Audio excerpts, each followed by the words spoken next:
Sebuah drone kamikaze diluncurkan militer Hizbullah dan menghantam sebuah rumah di pemukiman Metula, Israel Utara dekat perbatasan Lebanon. Media Israel menyebut drone tersebut mengenai atap rumah dan memicu kebakaran. Tidak ada korban jiwa dalam serangan Hizbullah ini.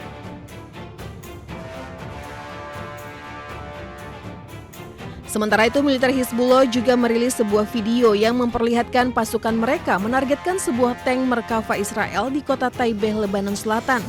Rekaman tersebut memperlihatkan drone sebelumnya memverifikasi dengan mencocokkan tata letak bangunan menggunakan citra satelit hingga akhirnya berhasil menghantam tank Israel.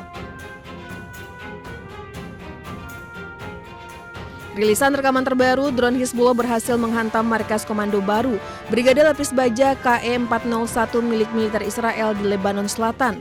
Kolonel Meir Biderman, Komando Brigade Lapis Baja KE-401 Israel mengalami luka serius akibat serangan ini.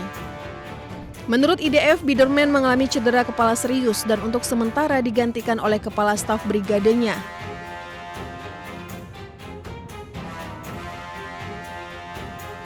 Serangan ini menjadi salah satu yang paling signifikan dalam eskalasi serangan drone Hizbullah belakangan ini. Keberhasilan drone-drone Hizbullah yang menghancurkan titik-titik militer Israel juga terjadi di wilayah Al-Bayada, Lebanon Selatan. Dalam sebuah rekaman yang dirilis, drone serang Ababil serta EPV berhasil menghancurkan pangkalan serta tank militer Israel.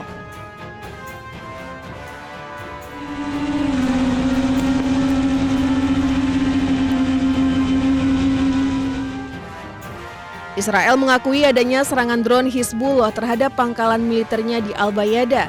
Israel mengklaim dari serangan-serangan tersebut sebagian drone berhasil dicegat.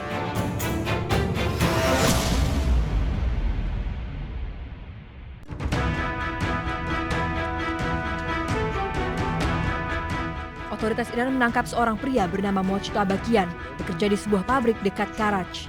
Pabrik tersebut memproduksi komponen peluncur rudal milik Garda Revolusi Iran atau IRGC. Kian diduga mengirim 7 pesan kepada kelompok monarkis yang disebut memiliki hubungan dengan Israel. Dalam pesan-pesan tersebut, ia diduga membocorkan lokasi fasilitas militer Iran. Ia juga meminta koordinatnya untuk diteruskan kepada Bibi atau julukan yang kerap merujuk pada Perdana Menteri Israel Benjamin Netanyahu. Iran menyebut fasilitas tersebut kemudian dibombardir sekitar 3 hari setelah informasi dikirimkan. Atas dugaan kerjasama dengan Israel, Kian kini diancam dengan hukuman mati. Ia juga harus menghadapi hukuman penyitaan aset sesuai dengan hukum Iran. Tim Liputan iNews melaporkan.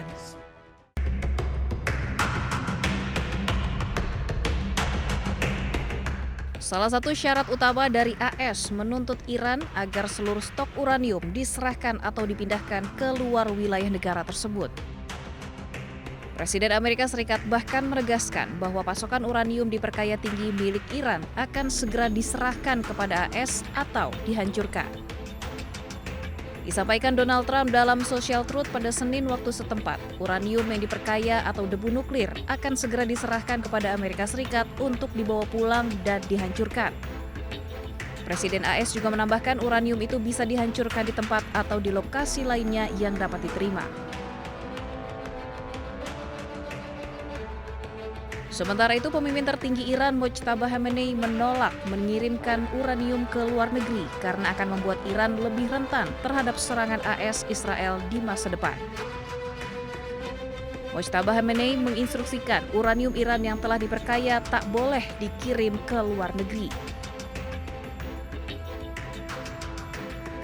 Kepemilikan uranium yang diperkaya oleh Iran dan pembukaan kembali Selat Hormuz menjadi poin pembahasan yang alot dalam perundingan antara AS dan Iran yang dimediasi oleh Pakistan.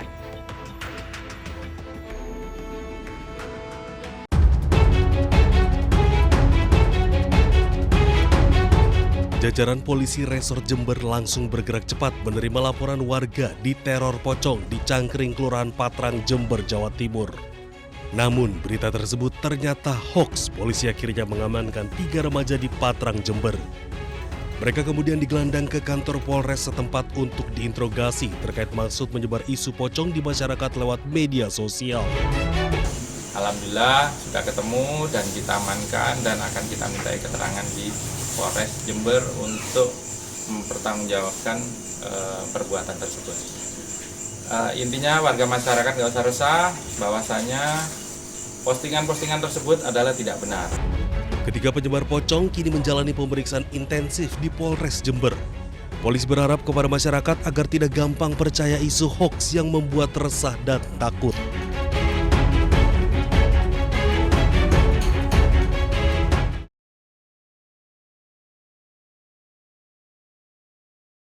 Belum juga usai, polemik keaslian ijazah Jokowi masih terus bergulir. Kali ini bukan Roy Suryo CS yang bersuara, melainkan kelompok bongkar ijazah Jokowi atau Bon Jowi. Dalam pernyataan terbarunya, Bon Jowi menilai UGM sengaja pasang badan untuk melindungi Joko Widodo. Perwakilan Bon Jowi Syamsuddin Alimsyah mempertanyakan sikap UGM yang ngotot menggugat putusan Komisi Informasi Publik atau KIP. Padahal dalam persidangan Syamsuddin menyebut UGM dinilai tidak menunjukkan keberatan terhadap perintah membuka dokumen.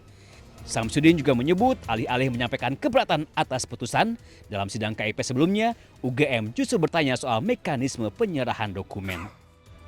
Ada apa sebenarnya UGM itu sampai kemudian mau menjadi tameng terhadap Jokowi? Ini penting, karena selama dalam persidangan sesungguhnya adalah tidak ada satu alasan pun bagi UGM untuk tidak menyerahkan dokumen itu. Bahkan pada saat putusan pun UGM tidak menyatakan keberatan. Dan UGM menyatakan pada saat itu ketika dikasih waktu bertanya, UGM hanya menjawab bagaimana cara kami menyerahkan. Tidak menyatakan, tidak bertanya bagaimana kami keberatan. Itu yang harus kita lihat apa motifnya sebenarnya.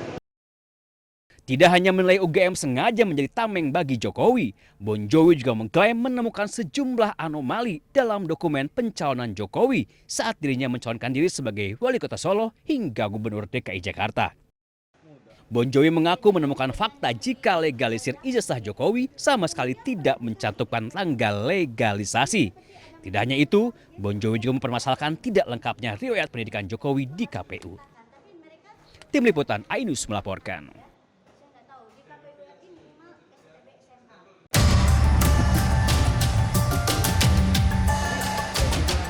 Inilah rekaman CCTV detik-detik aksi pencurian emas batangan senilai 400 juta rupiah di salah satu toko emas di Jalan Brigjen Katamso, Medan. Menerima laporan, unit reskrim Polsek Medan Kota langsung bergerak ke lokasi dan melakukan olah TKP serta mengumpulkan sejumlah barang bukti. Kanit Reskrim Polsek Medan Kota Ibtu Poltak Tambunan menyebut pihaknya menyelidiki rekaman CCTV dan memeriksa sejumlah orang saksi termasuk pegawai dan pemilik toko emas. Polisi menyebut ada dugaan kelalaian dari pegawai karena memberikan emas kepada orang yang tak dikenal. Saat kejadian, pegawai tidak spontan berteriak, padahal jarak pelaku ke sepeda motornya cukup jauh dan masih ada waktu untuk mengejar. Setelah kita melihat CCTV itu, kita melihat seharusnya karyawannya ya terlalu saya lihat di situ memberikan emas kepada seorang pelanggan yang notabene-nya pelanggan ini dia tidak tahu siapa pelanggan ini. Dia memberikan emas begitu saja. 2 kali dia memberikan emas itu. Saat ini petugas melakukan penyelidikan dan pengejaran terhadap pelaku. Dari Medan, Sumatera Utara, Ahmad Ridwan Nasution, iNews melaporkan.